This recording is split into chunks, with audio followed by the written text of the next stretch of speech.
Commander Zara stepped off the transport platform and immediately felt wrong about this planet.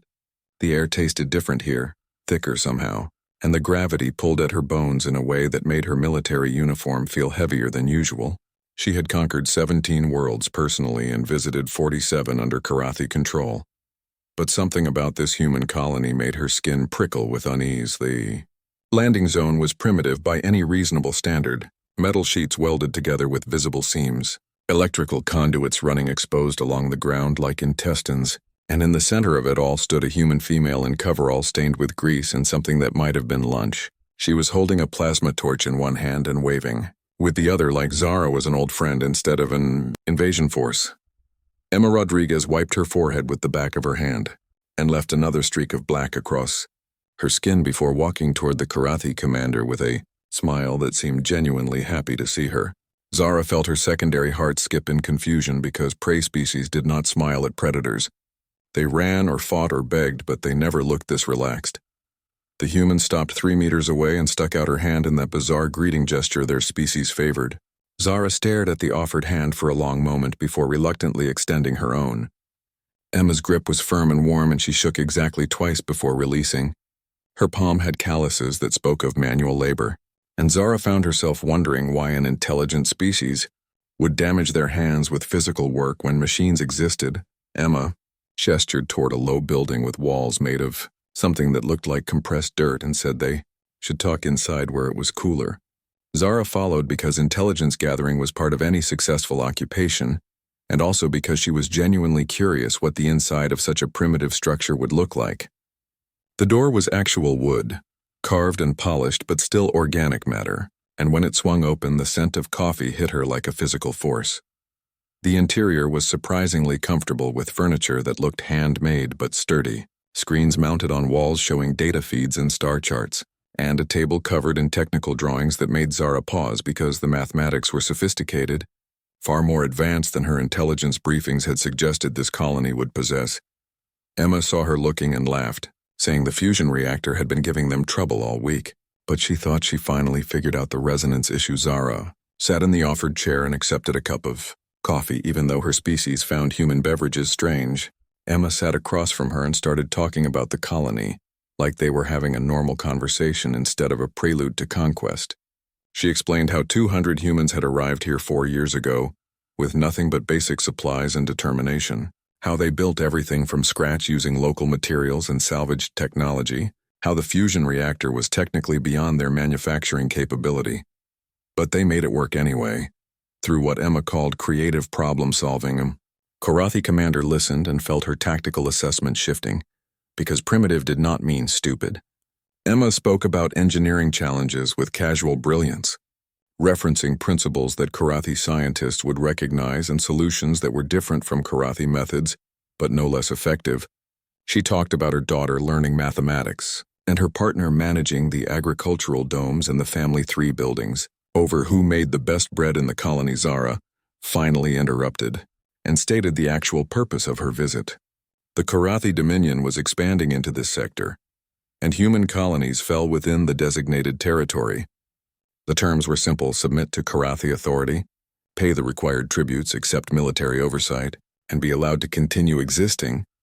Resistance would be met with orbital bombardment followed by ground forces. She had said these words on 16 other worlds, and they always produced the same response. Fear. Emma took a sip of her coffee and looked at Zara with eyes that were brown and clear, and completely unafraid before saying that sounded like a terrible deal, and the colony would have to decline.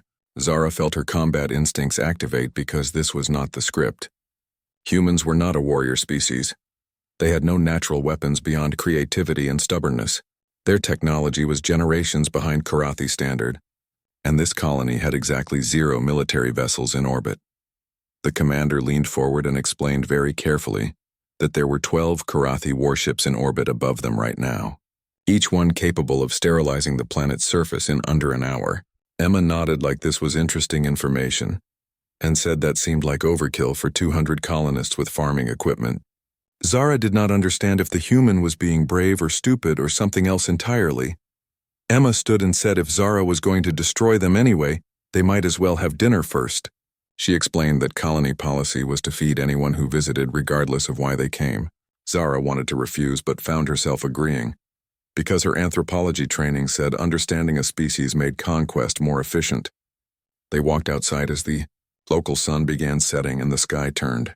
Colors that Karathi homeworld never produced. The dining hall was another primitive structure, but inside it smelled like food and sounded like laughter. Human families sat at long tables eating and talking, and children ran between the rows playing some kind of chasing game. Emma introduced Zara to dozens of people, and every single one greeted her warmly, despite knowing exactly who she was and why she had come. A little girl named Sophie asked if Karathi had pets and what games children played on her homeworld. Zara answered questions for 2 hours and ate food that was surprisingly good, and felt something uncomfortable growing in her chest. These humans knew she represented extinction for their colony. They had seen the warships in orbit. They understood the threat, but they still offered her food and friendship and curiosity. The little girl, Sophie, gave her a drawing of what she imagined Karathi homeworld looked like before running off to play. Emma walked Zara back to the landing zone under stars that looked the same here as they did from every world Zara had visited. The commander stopped and said, "This did not change anything. Orders were orders and the Dominion did not negotiate." Emma said she understood but wanted Zara to understand something too. Humans did not surrender well. Not because they were brave, but because surrendering meant letting someone else control their future, and humans were really bad at trusting others with important things. The Karathi felt frustration building because this should be simple. Superior force defeats inferior force and civilization continues. But Emma was making it complicated by being reasonable and kind and completely unwilling to cooperate. Zara activated her communication device and prepared to give the bombardment order when every alarm in the colony started screaming at once. Emma's face went pale as she looked at her handheld scanner and started running toward the operations center. Zara followed on instinct and found herself in a room full of humans, staring at screens with expressions of pure terror. The stellar forecast had been wrong. A solar flare was building that would hit the planet in 40 hours with enough radiation to kill everything organic and fry every unshielded electronic system. Emma was already calculating and pulling up shield specifications when her face went even paler. She looked at Zara and said the colony shields would not be enough. They were designed for normal stellar radiation, not a flare this size. Then she paused and asked if the Karathi ships had military-grade shields. Zara said of course they did, but her tactical officer was already reporting the same problem. The flare was too large. Standard shields would fail after 6 hours of exposure, and the radiation storm would last for 20. The humans and Karathi were all going to die in less than 2 days, and there was nothing either species could do about it. Emma stared at the calculations for 30 seconds before her expression changed into something focused and intense. She started pulling up technical specifications for both human and Karathi shield systems, and her hands moved across the controls so fast they blurred. Zara watched as Emma began designing something impossible. A hybrid shield system that used human fusion reactors to power Karathi emitter arrays, with modified harmonics that would distribute the load across both technologies. It should not work. The systems were incompatible, but Emma was finding ways to make them compatible through improvisation and creative engineering that made Zara's head hurt. The human called her team, and within minutes 20 engineers were working on the problem. They fabricated adapters from materials never intended for shield technology. They rewrote control software in real time. They physically carried components from the Karathi ships down to the planet's surface and welded them into place using equipment that was technically insufficient but functionally adequate. Emma worked for 40 straight hours without sleeping. Zara stayed with her partially to supervise and partially because watching humans work was fascinating. They did not have the physical advantages of Karathi. They were weaker and slower and more fragile, but they absolutely refused to stop. When Emma's hands started shaking from exhaustion, another engineer brought her food and coffee and she kept working. The solar flare hit exactly on schedule.